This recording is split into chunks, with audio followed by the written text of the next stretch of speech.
Salut, ça fait un bail qu'on s'est pas vu, qu'est-ce que tu deviens? Eh ben, je suis en fac de théologie. En fac de? De théologie. De théo quoi? Bon, je t'explique. Comme il existe des facultés d'histoire, de droit, de philo, de médecine, d'économie, eh bien, il existe aussi des facs de théologie. Et c'est quoi la théologie? La théologie, c'est l'étude de la question de Dieu et de la question de l'homme. Autant te dire que le sujet est immense. Bon, d'accord, mais vous étudiez quoi concrètement? Bon bah déjà, en fac de théologie, on étudie l'histoire. Alors, c'est l'histoire d'un juif et d'un chrétien? Et puis en fac de théologie, on étudie la philosophie. Les sciences humaines. 7 milliards d'êtres humains sur Terre. Waouh. La théologie fondamentale. Et c'est là toute la question de Dieu. L'éthique. Éthique et toc. La liturgie.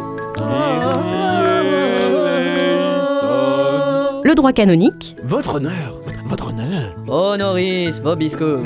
Et puis les langues. Resurrexit Christus. Christos. La théologie, des fois, c'est vraiment de l'hébreu. Bon, c'est vrai, ça fait beaucoup de matière et de mots bizarres, mais franchement, c'est pas si compliqué. Mais Dieu, dans tout ça, il est où? Eh bien justement, la théologie, c'est aussi la grande aventure de l'exploration des textes. Et entre autres, on étudie la Bible. Bah oui, c'est une des sources de la théologie. Comment on fait pour marcher sur l'eau? On navigue dans les récits bibliques, on rencontre des personnages étonnants, on découvre un Dieu proche des hommes. Je suis là et je te vois.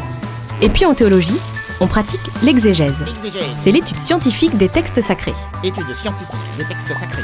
Ça claque. On passe de l'hébreu au grec, du grec à l'hébreu. On cherche le sens des mots, on observe, on décortique, on analyse, et on se plonge notamment dans les évangiles. Et après la licence, on a un vrai bagage pour affronter la vie active, ou pour continuer des études. Et tu peux faire quoi avec des études de théologie? Ben d'abord, on peut avancer dans sa recherche personnelle de Dieu. Ensuite, on a des compétences pour exercer des métiers. On est compétent pour parler et écrire sur la religion chrétienne. On sait décrypter les œuvres de l'art religieux et leur symbolique, architecture, musique sacrée, peinture. On connaît l'histoire de l'Église. On comprend comment elle fonctionne, ses métiers, ses missions. On est capable de lire les événements d'hier et d'aujourd'hui. On peut analyser les enjeux politiques et religieux qui conditionnent notre société. On possède les clés pour comprendre les grandes questions humaines, éthiques et philosophiques. Et aussi pour enseigner. Et pour s'inscrire, on fait comment? Pour l'inscription, tu vois ça directement avec l'Université catholique de l'Ouest, à Angers. Et sinon, toi en dehors de la fac, ça va bien? Ouais, ça va même très bien. Tu sais, je reviens de vacances là.